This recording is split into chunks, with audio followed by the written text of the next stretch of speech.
बिस्मिल्लाहिर्रहमानिर्रहीम। Sindh test mathematics 12th class है और सर्कल वाला चैप्टर है और 18th नंबर ये क्वेश्चन है problem. Find the equation of the circle containing the points this and this, यानी पॉइंट्स दिए हुए हैं सर्कल के और आगे फिर उस सर्कल का सेंटर जो है वो किसी लाइन में से गुजरता है, तो उस लाइन की इक्वेशन भी दी हुई है। तो इस तरह से दो पॉइंट्स दिए हुए हैं और एक लाइन दी हुई है कि जिस लाइन के ऊपर सर्कल का सेंटर मौजूद है उस सर्कल की इक्वेशन फाइंड करनी है। जी ये देखिए, हमने सॉल्यूशन में ये कुछ इन्फॉर्मेशन लिखी है। ये देखिए, we have following information from the question से ये इक्वेशन मालूम करने के लिए कुछ इन्फॉर्मेशन है। उसमें ये देखिएगा, नंबर 1 पर इक्वेशन ऑफ द सर्कल वो तो फाइंड करनी है, इसलिए उसके सामने क्वेश्चन मार्क आ गया। और फिर नंबर 2 पर ये the circle contains the points this and this, circle के ऊपर ये वाला पॉइंट भी है और ये वाला पॉइंट भी है। और फिर नंबर तीसरी इंफॉर्मेशन, यानी ये centre of the circle is on the line, ये वाली ये लाइन की इक्वेशन है। इस लाइन के ऊपर सर्कल का सेंटर है, तो अब मालूम करनी है सर्कल की इक्वेशन। तो उस सर्कल की इक्वेशन फाइंड करने के लिए ये देखिए मैंने लिखा है to go with this data, यानी वो जो ऊपर डेटा लिखा हुआ है मतलब इंफॉर्मेशन लिखी हुई है, तो वी यूज इस इंफॉर्मेशन के साथ हम क्या करेंगे, we use the general equation of circle, ये वाली, ये X squared plus Y squared plus 2gx plus 2fy plus c equals to 0, ये वाली है equation, general equation of circle.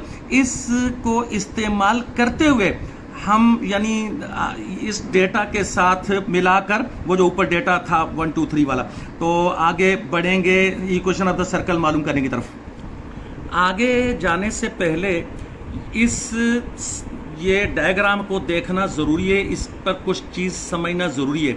ये डायग्राम इस क्वेश्चन की तो नहीं है जो क्वेश्चन हम सॉल्व करने जा रहे हैं, लेकिन इस क्वेश्चन में सॉल्व करने के लिए जो तरीका है उसके लिए ये कोई से भी डायग्राम, यानी कि ये मैंने बताया कि इस क्वेश्चन की नहीं है तो किसी और क्वेश्चन की है, तो ये समझना ज़रूरी है। ये देखिएगा, ये जो पॉइंट है जो भी लिखा हुआ है ये पॉइंट सर्कल के ऊपर है, तो इस सर्कल की जो वो इक्वेशन है ये पॉइंट इस सर्कल की इक्वेशन में फिट आ जाएगा। और मैं पहले बता चुका हूं कि ये सर्कल जो है हमारे उस क्वेश्चन का नहीं है, क्वेश्चन नंबर 18 जो हम सॉल्व कर रहे हैं, तो बस समझाने के लिए ये मैंने डायग्राम रखी है।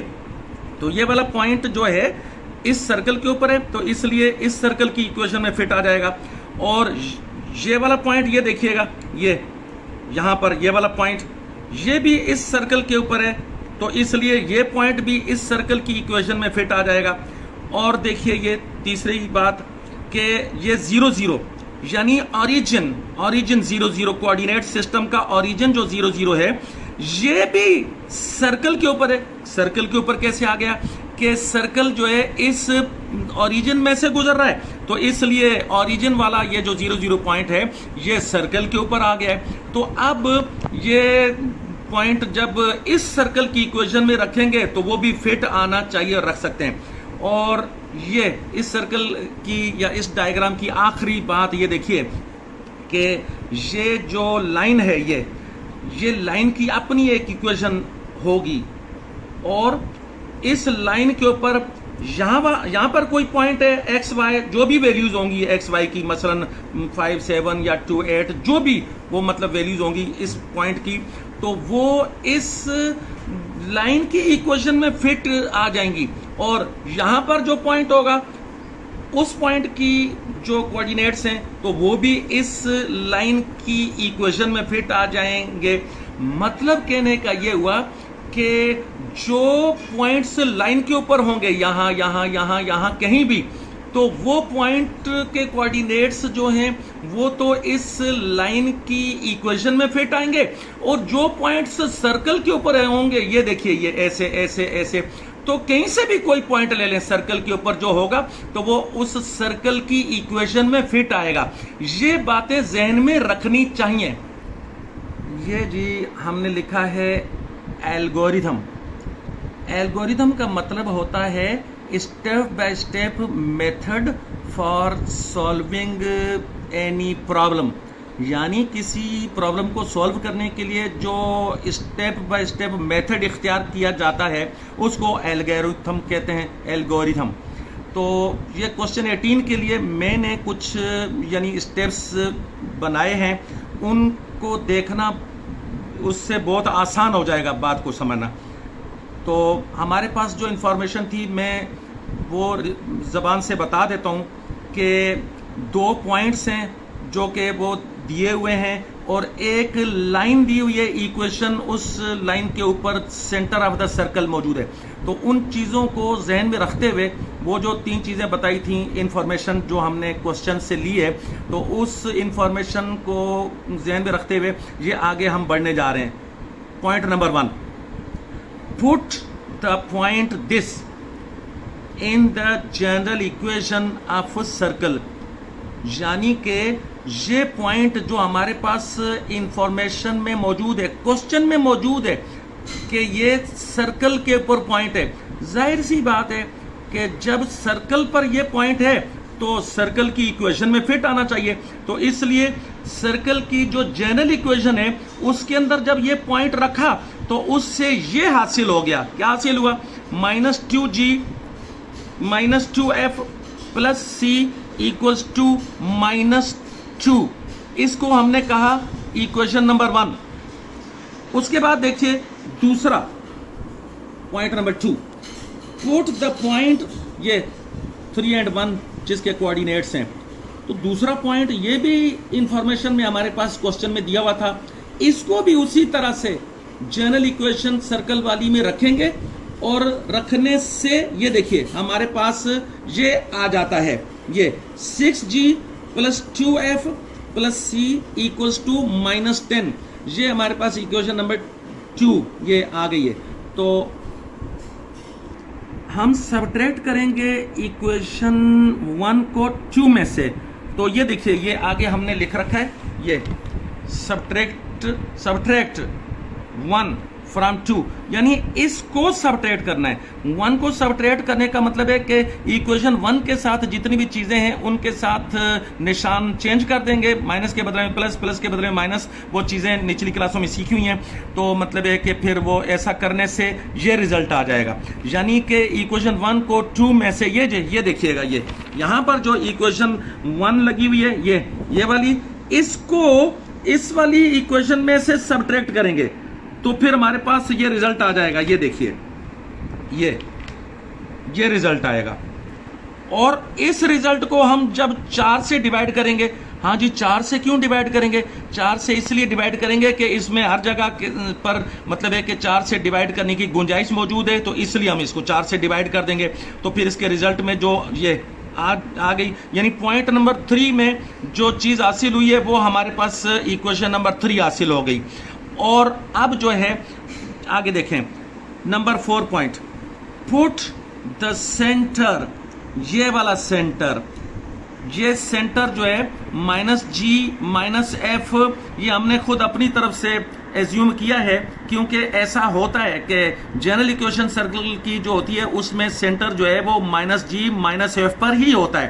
तो और इसको हमने फिर बताना है कि ये जो है ये x कोऑर्डिनेट है -g वाला, और ये जो -f वाला है ये y कोऑर्डिनेट है। तो फिर इसको रखना किस में है? In the given line. ये सवाल के अंदर जो लाइन दी हुई है, सवाल में कहा गया है कि सर्कल का जो सेंटर है, हाँ सर्कल का सेंटर तो मैंने बता दिया, तो सवाल में कहा गया सर्कल का सेंटर जो है वो इस लाइन पर है।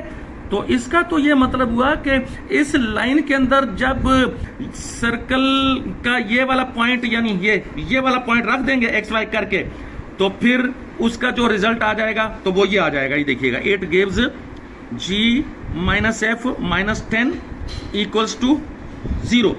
तो ये इक्वेशन नंबर 4 आ गई। ये जरा गौर कीजिएगा कि इक्वेशन 1 को जब सबट्रैक्ट किया है 2 में से, तो ये जो चीज निकल कर आई है इसमें C मौजूद नहीं है, यानी C एलिमिनेट हो चुका है, याद रखिए। तो G और F मौजूद है, तो हमारे पास आगे वो जो दूसरी ये लाइन की इक्वेशन में रखकर जो हमने रिजल्ट निकाला उसमें भी G और F मौजूद है, ये देखें। तो अब एक इक्वेशन ये GF वाली नंबर 3 और एक इक्वेशन ये GF वाली नंबर 4, इनका हम आपस में काम करने जा रहे हैं। तो इन इक्वेशंस को ऐड करने से फिर वो G और F दोनों चीजें मौजूद नहीं रहेंगी, F एलिमिनेट हो गया और G जो है रिजल्ट में आ गया। और फिर जब उस रिजल्ट में आए हुए G की वैल्यू को जब हम इक्वेशन नंबर 3 में रखेंगे तो फिर हमारे पास F की वैल्यू आ जाएगी, और फिर F की वैल्यू जब आ जाएगी तो फिर आगे C की वैल्यू निकालना आसान है। ये देखिएगा, ये putting the values of G and F, ये जो G की वैल्यू निकाली और जो F की वैल्यू निकाली, इन दोनों को जो है वो 1 में रख देंगे इक्वेशन नंबर 1 में, तो इस तरह से हमारे पास C की वैल्यू आ जाएगी। एक दफा सुनिएगा ये 3 चीजों की वैल्यू कि इक्वेशन नंबर 1 को 2 में से सबट्रैक्ट करने से, इक्वेशन नंबर 1 को सबट्रैक्ट करने से जो है वो G और F दोनों की वैल्यू आई थी। फिर लाइन जो है इक्वेशन, सर्कल की इक्वेशन में जो लाइन मौजूद है, जिस स्ट्रेट लाइन पर सर्कल का सेंटर मौजूद है, उसमें जो है वो वैल्यूज डालने से भी G और F की वैल्यू आई। तो वो जो G और F की वैल्यू आई ये स्ट्रेट लाइन में से वो, और 1 को सबट्रैक्ट करने से जो G और F की वैल्यू आई, उन दोनों को ऐड कर लिया। ऐड करने से फिर जो है वो सिर्फ G की वैल्यू रह गई, फिर आगे F की वैल्यू अलग से आ गई, उसके बाद C की वैल्यू भी मैंने बता दिया हुआ है, वो भी आ गई। अब जी 9th पॉइंट आखिरी वाला, putting the values of G, F and C in the general equation of circle. Circle की जनरल इक्वेशन में ये तीनों वैल्यूज जो हमने निकाली उनको रखने से वो फाइनल आंसर आ जाता है। ये अब कंसोलिडेशन होने जा रही है, और इस आखिरी जो यानी हिसाब किताब है कंसोलिडेशन का, यानी के पॉइंट्स को समराइज किया जाएगा, इसको देखना बहुत जरूरी है। ये देखिएगा, पॉइंट नंबर जो 1 है और जो पॉइंट नंबर 2 है, इसका काम हमने यहां पर किया हुआ है।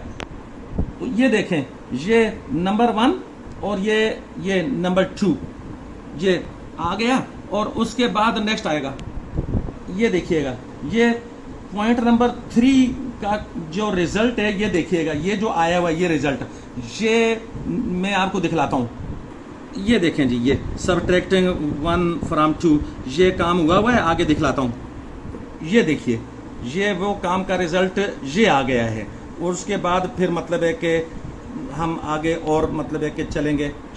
ये देखिए, पॉइंट नंबर 4 एल्गोरिथम में जो पॉइंट नंबर 4 है, तो उसका जो सोल्यूशन है वो मैं आपको ये दिखलाने लगा हूं। ये देखें, ये पॉइंट नंबर 4 का काम है, इसको वीडियो पास करके देख सकते हैं, और आगे भी है, ये देखें, ये आगे भी है। ये पॉइंट नंबर 4 का काम यहां तक हो गया, उसके बाद हम आगे चलेंगे। अब आखिर में ये पॉइंट नंबर 5, 6, 7 एंड 8, ये पहले गलती से यहाँ पर 9 लिखा हुआ था, मैंने इसको करेक्ट करके 8 लिख दिया है। तो ये सारे 5, 6, 7, 8 का काम अब दिखलाने लगा हूँ इकट्ठा। ये देखें जी, पॉइंट नंबर 5, 6, 7 एंड 8 तक का काम ये यहाँ से शुरू होता है। ये वीडियो को पास करके देख लीजिएगा, यहाँ से शुरू होता है, आगे भी दिखलाता हूँ, और ये आगे देख लें एंड तक, और उसके बाद आगे भी पेज आएगा, दिखलाता हूँ। ये पेज है, इसको ये वीडियो को पास करके देख लीजिएगा।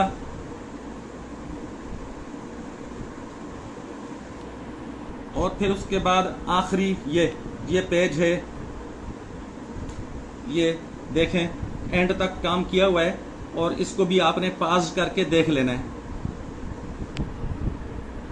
मेरी आखिरी बात सुन लीजिएगा, वो ये है कि ये एल्गोरिथम जो है, इसके स्टेप बाय स्टेप मतलब आप देखते जाएंगे और एक एक चीज़ को मतलब है कि वो जो सॉल्व की हुई चीज़ है, पॉइंट नंबर 1 के साथ, पॉइंट नंबर 2 के साथ, इसी तरह पॉइंट नंबर 3, 4, 5 वगैरह सारे पॉइंट्स के साथ जो सॉल्व की हुई चीज़ें आपको दिखाई हैं क्वेश्चन में, तो इस तरह से कंपेयर करके करेंगे तो ये काम बहुत ईजी हो जाएगा। That's all.